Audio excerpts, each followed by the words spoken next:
अब हम लोग पढ़ेंगे effect of temperature and pressure on the state of matter. किसी भी स्टेट ऑफ मैटर यानी कि सॉलिड लिक्विड गैस पर टेम्परेचर और प्रेशर का क्या प्रभाव होता है। तो सबसे पहले बात समझते हैं कि टेम्परेचर का जो प्रभाव होता है वो तीनों स्टेट ऑफ मैटर पर होता है। सॉलिड पर भी होता है, लिक्विड पर भी होता है और गैस पर भी होता है। लेकिन जो प्रेशर होता है इसका इफेक्ट सॉलिड पर नहीं होता है। इसका इफेक्ट किस पर होता है? सिर्फ गैस पर होता है। इवन लिक्विड पर भी इसका कोई प्रभाव नहीं होता। एक बार फिर से समझते हैं effect of temperature and pressure on the state of matter. तो तीन स्टेट ऑफ मैटर हम लोग पढ़े हैं, सॉलिड पढ़े हैं, लिक्विड पढ़े हैं, गैस पढ़े हैं। प्रेशर का इफेक्ट सिर्फ गैस पर होता है, लेकिन टेम्परेचर का इफेक्ट सॉलिड, लिक्विड, गैस तीनों स्टेट ऑफ मैटर पर होता है। ओके, प्रेशर का इफेक्ट सॉलिड पर और लिक्विड पर बिल्कुल भी नहीं होता है। सॉलिड पर कोई प्रभाव नहीं है और लिक्विड पर प्रेशर का कोई प्रभाव नहीं है। उसके स्टेट ऑफ मैटर पर कोई भी प्रभाव नहीं पड़ता है। अब हम लोग देखेंगे कि टेम्परेचर का स्टेट ऑफ मैटर पर क्यों प्रभाव पड़ता है। पहला बात कि क्या होता है और क्यों होता है। ठीक है, तो टेम्परेचर बढ़ाने से अगर हम लोग टेम्परेचर इंक्रीज करते हैं, टेम्परेचर इंक्रीज करने से कोई भी सॉलिड लिक्विड में चेंज होता है और लिक्विड का अगर टेम्परेचर बढ़ाते हैं तो वो गैस बनता है। ध्यान दीजिएगा, ये टेम्परेचर इंक्रीज करने का प्रभाव होता है। क्या होता है? स्टेट ऑफ मैटर में कैसे बदलाव आता है? टेम्परेचर इंक्रीज करने से स्टेट ऑफ मैटर सॉलिड से लिक्विड बनता है और लिक्विड से गैस बनता है। लेकिन सवाल है ऐसा क्यों होता है, उसे समझने की कोशिश करते हैं। पढ़ना है कि टेम्परेचर के वजह से क्यों स्टेट ऑफ मैटर चेंज होता है। क्या ऐसा होता है जिसमें टेम्परेचर बढ़ाने से सॉलिड लिक्विड बनता है और लिक्विड गैस बनता है। तो सबसे पहले ये समझते हैं टेम्परेचर का क्या प्रभाव होता है। टेम्परेचर जो होता है किसी भी सब्सटेंस का काइनेटिक एनर्जी बढ़ा देता है। ओके, फिर से बोलते हैं, टेम्परेचर जो होता है किसी भी सब्सटेंस का काइनेटिक एनर्जी बढ़ाता है। काइनेटिक एनर्जी का मतलब होता है किसी भी ऑब्जेक्ट में मोशन आ जाना, किसी भी पार्टिकल में मोशन आना। अगर टेम्परेचर बढ़ाते हैं उससे काइनेटिक एनर्जी बढ़ता है, काइनेटिक एनर्जी बढ़ता है तो मोशन बढ़ता है, और मोशन के लिए कोई भी ऑब्जेक्ट को चलना पड़ेगा, वो एक जगह पर बैठा नहीं रह सकता है।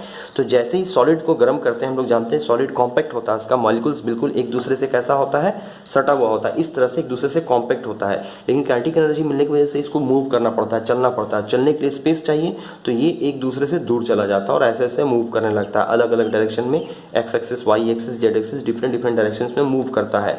तो सॉलिड को गर्म करने से, टेम्परेचर बढ़ाने से उसका काइनेटिक एनर्जी बढ़ता है। काइनेटिक एनर्जी की वजह से उसमें मोशन आता है और मोशन के लिए स्पेस चाहिए। और हम लोग जानते हैं सॉलिड के कंपैरिजन में लिक्विड स्टेट में थोड़ा स्पेस होता है, गैप होता है एटम्स के बीच में।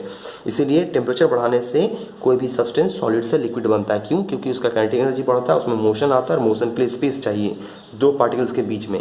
ओके, तो गैस में क्या होता है? बिल्कुल गैस में भी यही होता है। अगर हम टेम्परेचर बढ़ाने से सॉलिड से लिक्विड बनाएं तो लिक्विड का टेम्परेचर बढ़ाएंगे तो फिर से उसका काइनेटिक एनर्जी बढ़ेगा। अगर काइनेटिक एनर्जी फिर से बढ़ेगा तो फिर उसमें मोशन आएगा।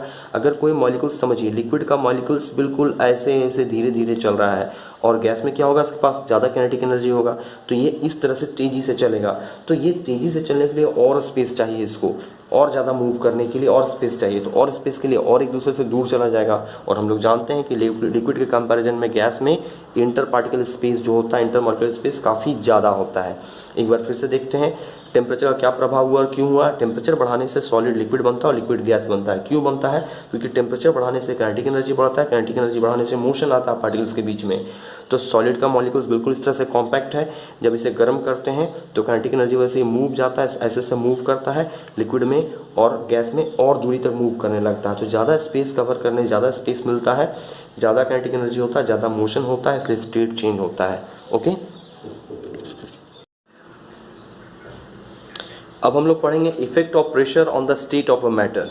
Okay, effect of matter on the state of matter में हम लोग देखेंगे तीन तरह का स्टेट ऑफ मैटर होता है, सॉलिड, लिक्विड एंड गैस।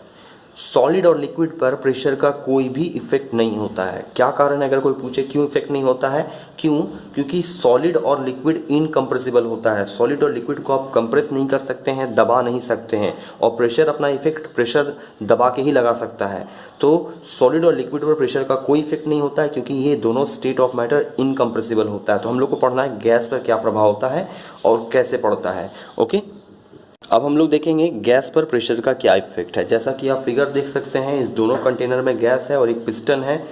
जब भी हम प्रेशर बढ़ाते हैं तो प्रेशर क्या करता है? प्रेशर बढ़ाने से प्रेशर ऊपर से नीचे आएगा तो पिस्टन नीचे घसकेगा। ये मेरा प्रेशर का डायरेक्शन है, ठीक है। प्रेशर ऐसे लगाएंगे तो पिस्टन घसक के यहाँ आ जाएगा। अगर प्रेशर को कम करेंगे तो पिस्टन ऊपर खसक के वापस से इस पोजीशन में आ जाएगा। ध्यान से देखते हैं, ये मेरा फर्स्ट केस है या ए और ये बी, दो स्टेट में लेते हैं।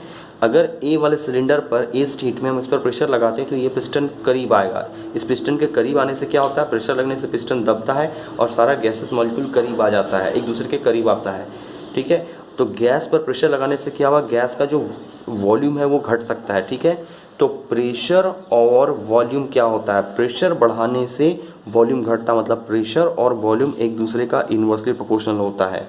ओके, गैस पर प्रेशर लगाने से गैस का वॉल्यूम घटता है और अगर ये वॉल्यूम ज़्यादा घट जाएगा तो गैस आपका लिक्विड बन सकता है। ओके, तो प्रेशर बढ़ाने से गैस को लिक्विफाई किया जा सकता है।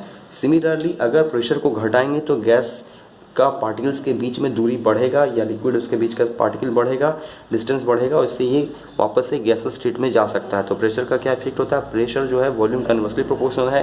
प्रेशर बढ़ाने से लिक्विड का, प्रेशर बढ़ाने से गैस का वॉल्यूम घटता है, वॉल्यूम घटने के बाद वो लिक्विड हो सकता है, बशर्ते इसमें एक चीज़ और होना चाहिए, टेम्परेचर।